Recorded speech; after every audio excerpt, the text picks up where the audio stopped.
L'ancien président ivoirien Laurent Gbagbo, en visite à Bayota, dans le centre-ouest ivoirien, a lancé un appel à la CEDEAO, la communauté économique des États de l'Afrique de l'Ouest, dans la lutte contre le terrorisme en Afrique de l'Ouest. Laurent Gbagbo, lors d'un meeting face à ses militants, où il commentait l'actualité de la sous-région ouest-africaine, a aussi proposé la mise en place d'une force spéciale. Je vous propose de l'écouter, on en parle juste après. C'est le deuxième sujet de cette émission. La CEDEAO va à la réunion et elles font un communiqué incendiaire mettant en garde les chefs d'État nouveaux, leur demandant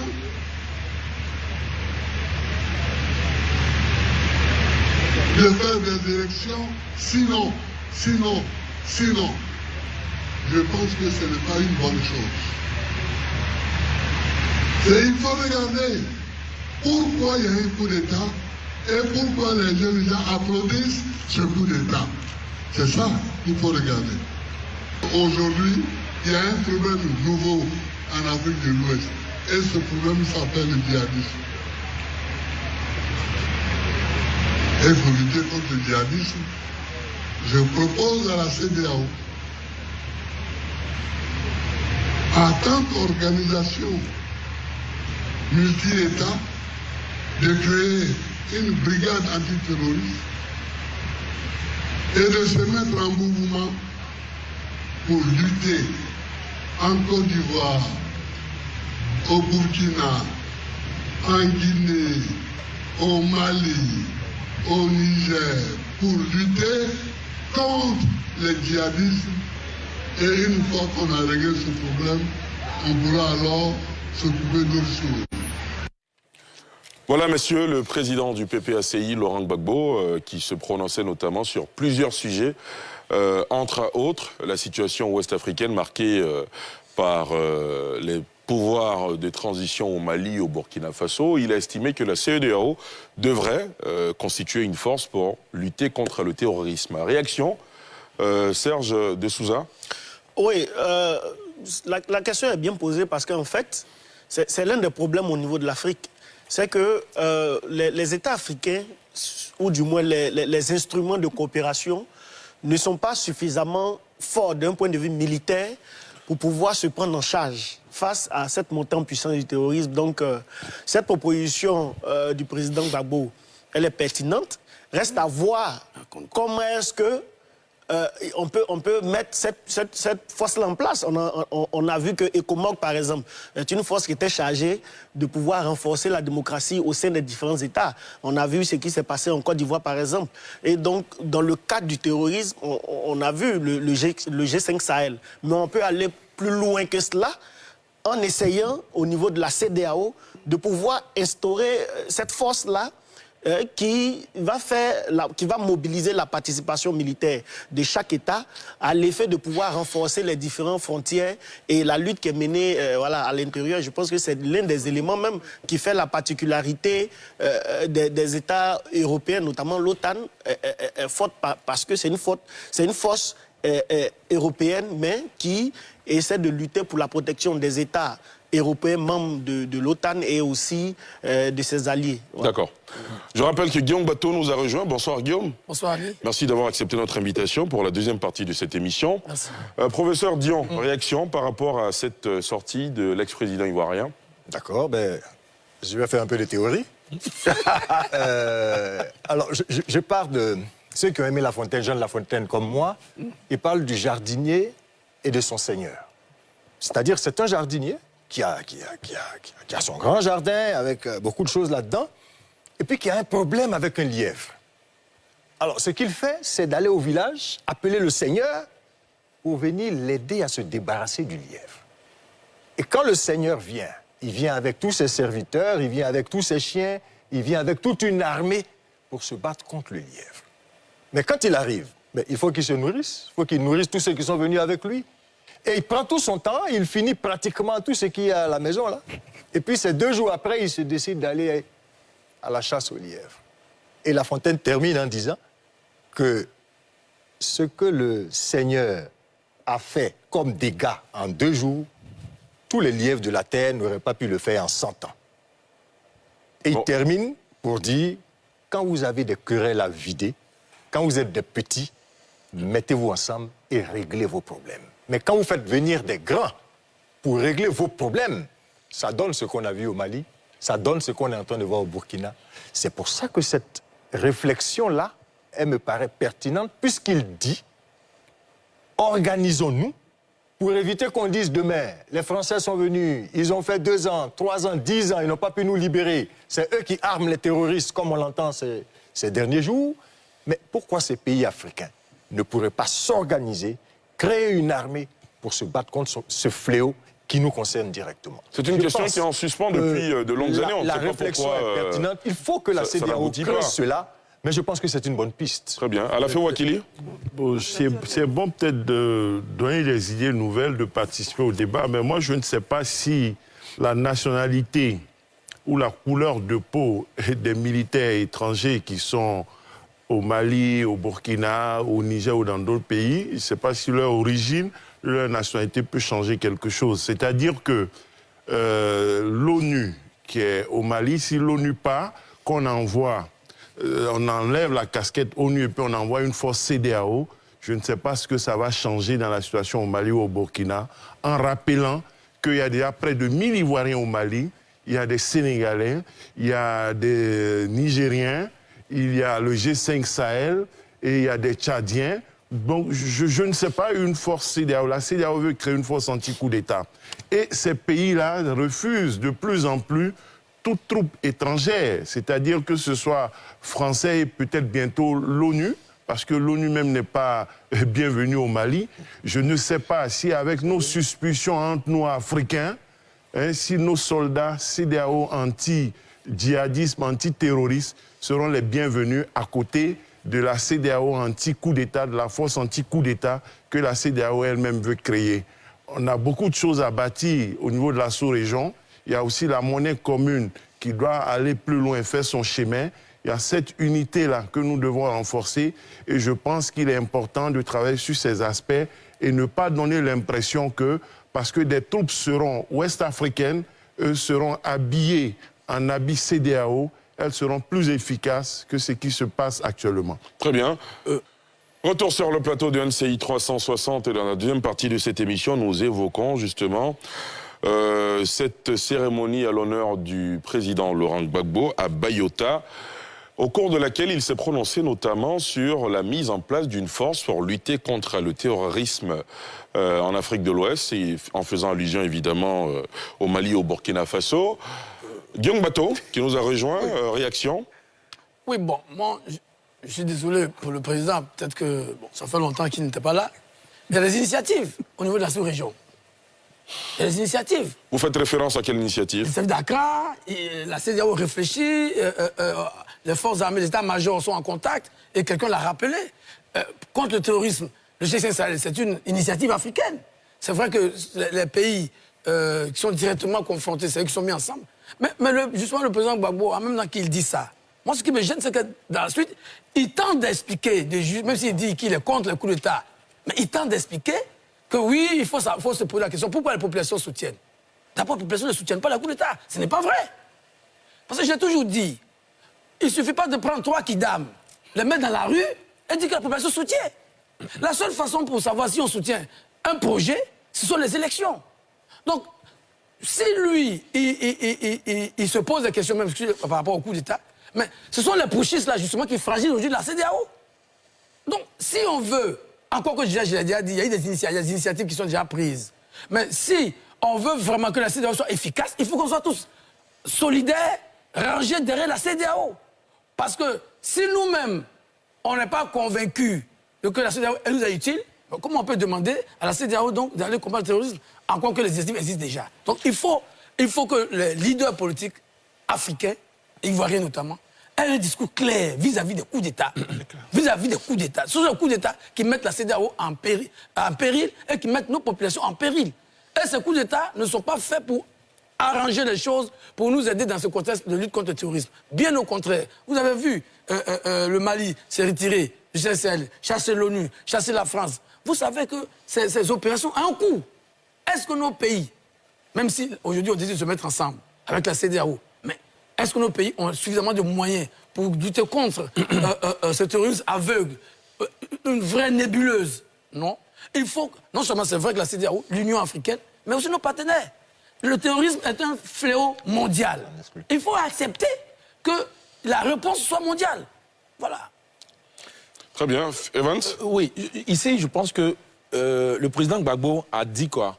Il a dit que il faut que les chefs d'État, en fait, arrêtent de prendre des décisions ou de menacer ceux qui sont au pouvoir par les armes. Ça ne veut pas dire qu'il soutient. Donc, qu'est-ce qu'on fait de... Non, je viens. Il faut un coup S'il de vous plaît, Guillaume, s'il vous plaît. Laissez-le Comment on terminer. les applaudit? Non, Guillaume, ça s'il ne vous veut plaît. pas qu'il- Ici, il veut qu'on réfléchisse en disant que qu'est-ce qui se passe et puis les populations soutiennent ceux qui sont au pouvoir. Mais moi, je veux aller plus loin.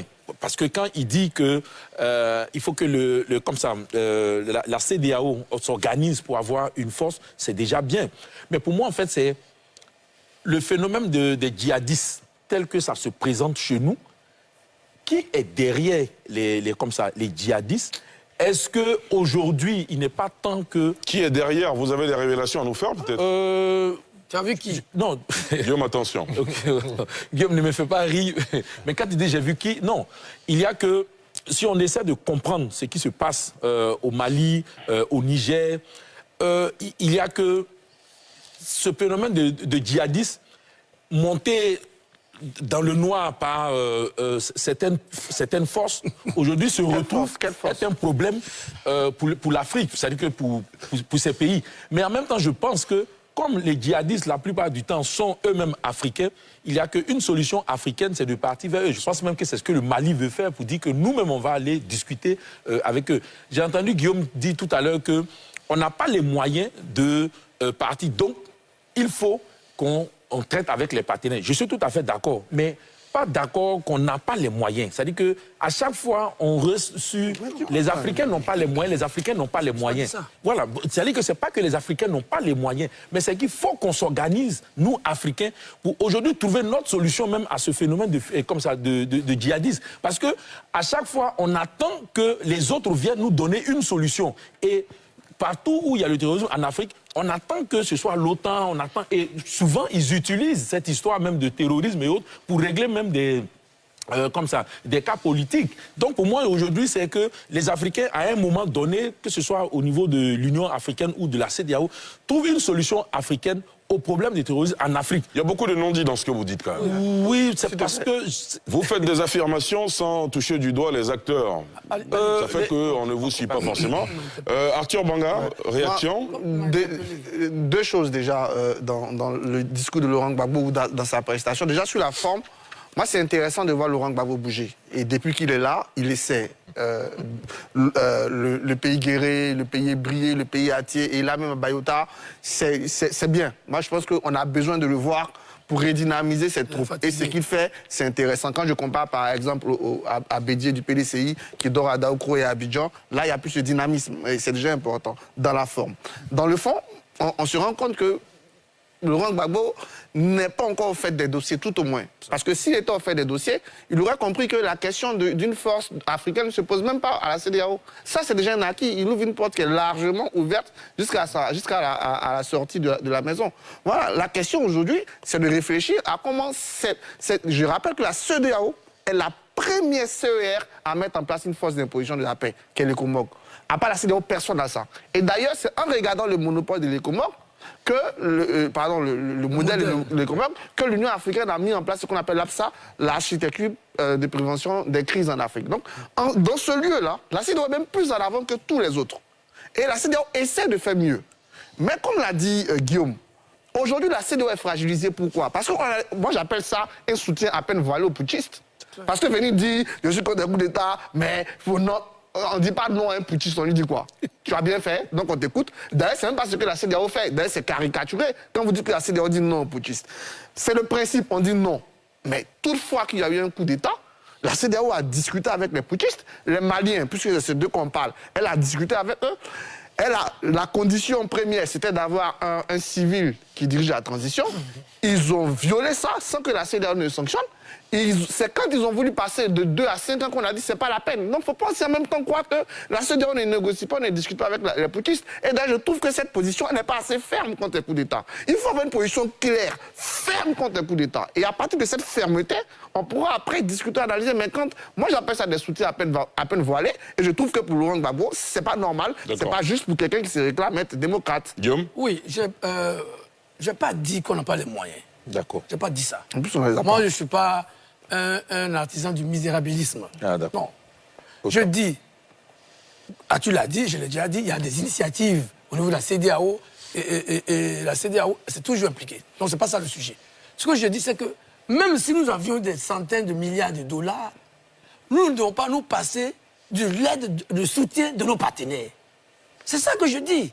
À savoir que le terrorisme est un fléau mondial. Bon, Ali a relevé, mon frère Kofi, il a tangué, il dit, bon, qui est derrière?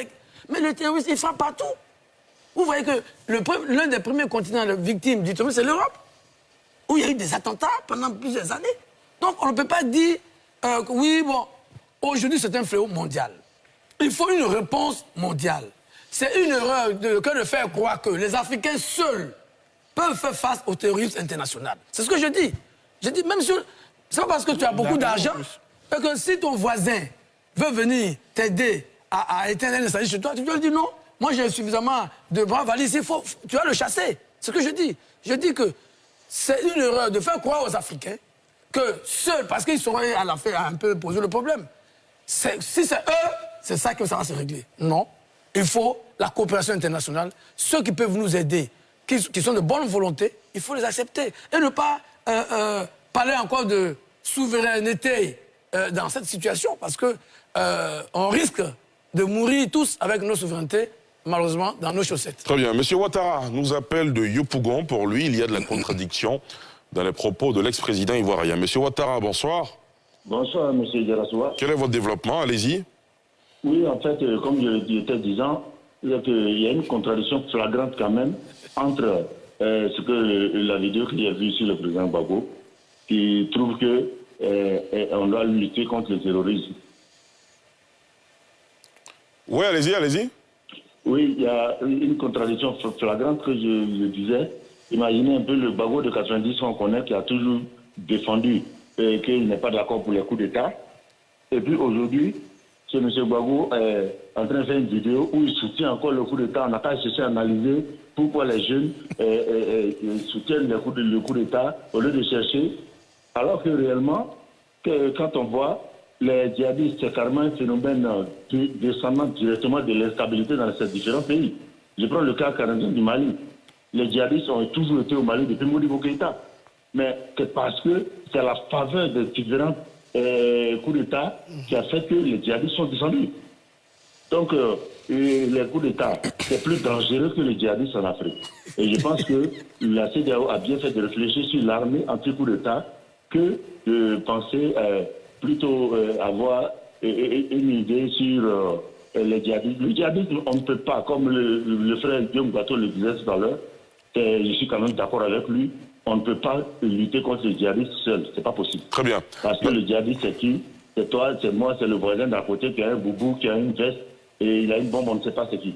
Mais on peut quand même chercher à stabiliser le pays pour que les différents chefs d'État puissent s'asseoir et puis trouver un front commun contre les djihadistes.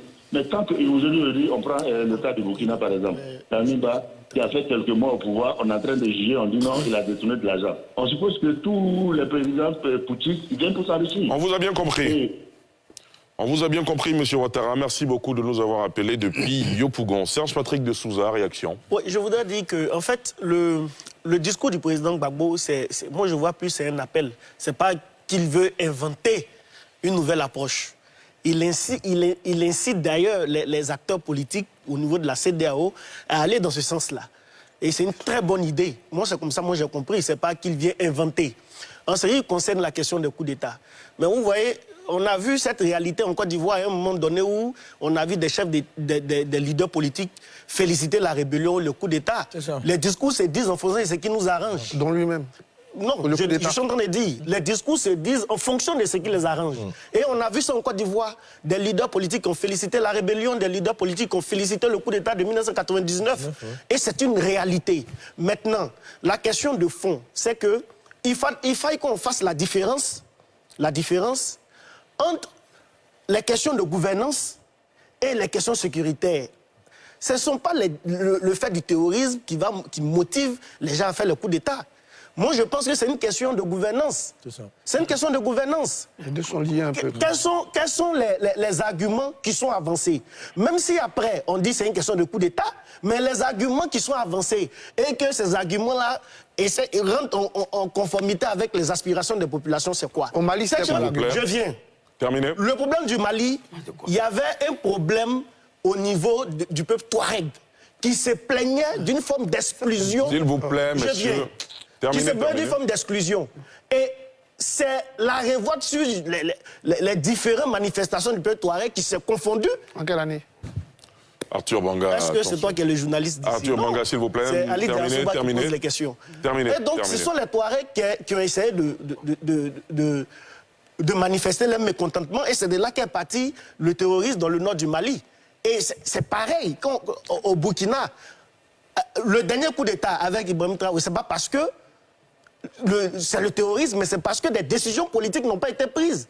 Pour vous, ce sont essentiellement des questions de gouvernance. Ce sont des questions de gouvernance qui n'apportent pas la sérénité au niveau des populations. Et c'est ce qui motive d'ailleurs ce genre d'initiative. C'est pas que je justifie cela, mais je dis qu'il faut faire très attention. En même temps, on condamne le coup d'État, mais en même temps, il faut encourager la bonne gouvernance et condamner ce qui n'est pas bien fait. D'accord, on vous a bien compris. S'il vous plaît, professeur Dian, vous voulez réagir? Alors, oui, juste quelques mots.